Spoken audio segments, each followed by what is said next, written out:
উপদেষ্টা মাহফুজ অথবা আন্দোলনের মাস্টারমাইন্ড জনাব মাহফুজ এই মুহূর্তে তিনি একজন উপদেষ্টা হিসেবে আছেন বা ডক্টর ইউনূস সাহেব বিশ্বমণ্ডলে তাকে পরিচয় করেছিলেন জুলাই আগস্ট যে অভ্যুত্থান হয়েছে সেই ঘটনার তিনি মাস্টারমাইন্ড ম্যাটিকুলাস প্ল্যান ছিল। তো এই বিষয়টা নিয়ে নানান আলোচনা বক্তব্য হয়েছে, তবে আজকে উপদেষ্টা মাহফুজের একটা বক্তব্য যখন আসছে, একটা স্টেটাস, তো সেই স্ট্যাটাসটা একটা স্পষ্ট বার্তা দিচ্ছে যে যে মেটিকুলাস প্ল্যানে জুলাই অভ্যুত্থান মানে জুলাই আগস্ট অভ্যুত্থান ঘটেছিল, সেইখানে ব্যাকগ্রাউন্ডে সমস্ত শক্তিগুলা একত্রিত হয়ে কাজ করছিল শেখ হাসিনার সরকারকে পতন করার জন্য। তো এরপর আফটার দ্যাট অন্তর্বর্তী সরকার গঠন, উপদেষ্টা মণ্ডলীতে কারো কারো গমন, আবার একটা জাতীয় সরকার গঠন না হওয়া, তারপরে বিএনপির অনেক সিদ্ধান্ত যেগুলো অন্তর্বর্তী সরকারের সাথে সাংঘর্ষিক, সমন্বয়কদের সাথে সাংঘর্ষিক, এই সকল কিছু মিলিয়ে বিভাজিত হয়েছে। আজকে বৈষম্য বিরোধী ছাত্র আন্দোলনের নেতারা তারা যেই আহ্বান দিয়েছেন পুলিশের ইস্যুতে, তো এই আহ্বানে পুলিশ যদি মাঠে নামতো, পুলিশ যদি অ্যাকশনে যাইতো, তো পুলিশ তো ভাই রাস্তায় মারি খেত আবার 100%। যে পুলিশের গাফিলতি ছিল, পুলিশের দুর্বলতা ছিল, তো পুলিশ কি করতো? পুলিশ যখন গেল ভুয়া ভুয়া স্লোগান দিল, পুলিশ যখন গেল তাদেরকে এক ধরনের মার মুখো অ্যাক্টিভিটিজে ছাত্ররা এগিয়ে আসলো, তো পুলিশ কি করবে? গুলি করবে। তো গুলি যদি করে তাহলে কেন এই জুলাই আগস্ট অভ্যুত্থান আবার ইস্যু আসবে, আবার কেন পুলিশের ইস্যুটাই আসবে? দেখেন, কিছু কিছু জিনিস কন্ট্রোল করা কঠিন, তবে আমি এটার পক্ষে যে পুলিশ যখন সঠিক হবে, ঘটনা সঠিক, দেশের প্রয়োজন, তখন প্রয়োজনে গুলির কাজ থাকলে গুলিই করতে হবে ভাইয়া, এগুলা ছাড়া কিন্তু চলবে না। সেনাবাহিনীকে দরকার যদি হয় গুলি করতে হবে, কারণ রাষ্ট্রবিরোধী অ্যাক্টিভিটিস, দেশকে অস্থিতিশীল করা, মানুষের পাবলিক প্রপার্টি, সরকারি প্রপার্টিতে ভাঙচুর হামলা চালানো কোনো শিক্ষার্থীর কাজ হতে পারে না। আর এগুলো যারা করছে তারা শিক্ষার্থীর আড়ালে প্রত্যেকটা এক একটা সন্ত্রাসী, এদের বিচার হওয়া উচিত। তো আমাদের বক্তব্যের জায়গাটা এটা নয়।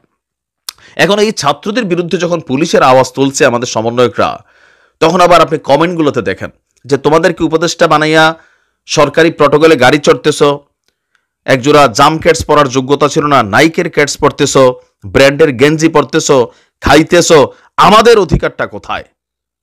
তোমরা তো তোমাদের লাইফ সেটেল করে ফেলছো, আমরা কি পাইলাম? তোমরা পাঁচজনে কি খালি এই আন্দোলন করছো? মানে এরকম নানান বিভাজন আসছে কেন? ক্ষমতাকে কেন্দ্র করে। নাহিদের লাইফস্টাইল যখন দেখা যায়, যেমন আসিফ আজকে বলছে যে আপনার মানে পুলিশ অ্যাকশন নেওয়া দরকার ছিল, সার্জিস বলছে যে পুলিশের অ্যাকশন নেওয়া দরকার। তো পুলিশের কি সেই নৈতিক সাহস শক্তিটা এখন আছে? কোথাও কিছু হইলেই বলে যে পুলিশ আগের কথা ভুলে গেছো, একদম সেই হুমকি তামকি দেওয়া হচ্ছে, তো পুলিশ কি করবে? রং চাপে বৈশা বৈশা। কারণ এই পুলিশের বিরুদ্ধেই মানুষের একটা বড় ধরনের ক্ষোভ ছিল। এখন আমাদের উপদেষ্টা মাহফুজ বলছেন যে অনেক মিত্রই আজ হঠকারী ভূমিকায় অবতীর্ণ হয়েছে, মানে ষড়যন্ত্রকারী, মির্জাফরগিরি, বিষয়টা এরকমই। তিনি বলছেন যে মুক্তিযুদ্ধের পরের 10-15 বছরের ইতিহাস মুক্তিযোদ্ধাদের একে অপরকে হত্যার ইতিহাস। যারা চাননি বাংলাদেশ শক্ত ভিতের উপর দাঁড়াক, তারা মুক্তিযোদ্ধাদের একে অপরকে দিয়ে হত্যা করেছে। তিনি কি জামাতকে বুঝাচ্ছেন? বাংলাদেশ স্বাধীন না হোক একমাত্র জামাত চেয়েছে, ইতিহাস তাই বলছে বিভিন্ন সময়। যদিও জামাত বিভিন্ন রকম বক্তব্য দিচ্ছে, কিন্তু এটা প্রতিষ্ঠিত সত্য। তো এখন জামাত এই কাজ করাইছে। আচ্ছা, বলা হচ্ছে যে তাদের নিজেদের ভুল ছিল না তা নয়, কিন্তু আমাদের মুক্তিযোদ্ধাদের একের পর এক হত্যা বাংলাদেশকে কিভাবে পিছিয়ে দিল তা একদিন ইতিহাস বলবে। এবারের আন্দোলনে সাহসী ছাত্র তরুণদের নেতৃত্বে জনগণের আন্দোলন, কিন্তু একটি দল এবং দেশি বিদেশি সুযোগ সন্ধানী এস্টাবলিশমেন্ট গত 3 মাসে ছাত্রদের ভিলিফাই করেছে, বিভিন্ন ছাত্র সংগঠন দিয়ে ছাত্রদের মধ্যে বিভেদ ঘটিয়েছে এবং অন্য একটি তরুণ দলকে লেলিয়ে দিয়েছে ছাত্রদের বিরুদ্ধে। ততপরই ছাত্রদের সঙ্গে সম্মানজনকভাবে ডিল তো করেনি, বরং ছাত্রদের তারা শত্রু হিসেবে গণ্য করেছে। তার পরিণতি কি ভালো হচ্ছে বা হবে? এটা সম্ভবত বিএনপিকে গুতাটা মারছে। মনে রাখতে হবে, বিদেশি শক্তির সাধ্য নেই এদেশের মানুষকে পদানত করার, কিন্তু গোলামীর মানসিকতার কিছু গাদ্দার আর হটকারীর এই শক্তি আছে। তারা গত 3 মাসে তা দেখালো। স্পষ্ট এটা বিএনপিকে মাত্রা দেওয়া হয়েছে, যদিও তিনি নাম মেনশন করেননি। ছাত্রদের সংঘাতের মুখে ঠেলে দিয়ে হত্যার মাধ্যমে ছাত্রদের বৈধতার সংকট হলে যারা যারা লাভবান হবে তারা সবাই এই উস্কানি এবং প্রশাসনিক ব্যর্থতার সাথেই জড়িত। ধীরে ধীরে আমরা সবাই বলবো, আপনারা চোখ খুললেই দেখতে পাবেন। তো আমরা বলি কি আগেই বইলা দেন। আপনার একটা ঘটনাতে বিএনপির সাথে টানাপোড়েন ঘটবে, কোনো একটা রাজনৈতিক দলের সাথে টানাপোড়েন ঘটবে, আপনি তখন এসে বলবেন যে এরকম হয়েছে। ও যে 5ই আগস্ট কি হয়েছিল কয়েকদিন আগে আপনাদের একজন সমন্বয়ক যখন এসে জানালো, কেন ভাই 6ই আগস্ট জানালে পারতেন।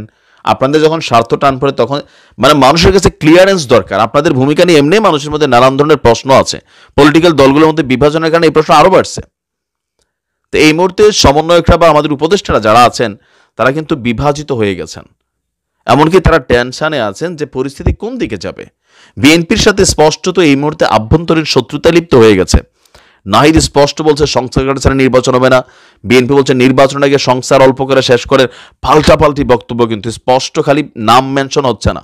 একটি দল কি ঘটছে কি ঘটবে, গত অন্তত 72 ঘন্টার পরিস্থিতি বাংলাদেশের মানুষকে, আমরা যারা বিদেশে আছি আমাদের মধ্যে ভয় তৈরি করছে যে প্রিয় দেশ ভালো নেই, সিস্টেমটা কোথাও না কোথাও রং হচ্ছে, আপনারা সিস্টেমটাকে সঠিক করেন। এখন তো আওয়ামী লীগ নাই, কন্ট্রোল করেন, এটা খুবই জরুরি। ফেসবুকে স্ট্যাটাস দিয়ে এগুলো হবে না। প্রশাসনকে যতটুকু কাজ করা দরকার ততটুকু করতে দেন। ভালো থাকুন, আসসালামু আলাইকুম।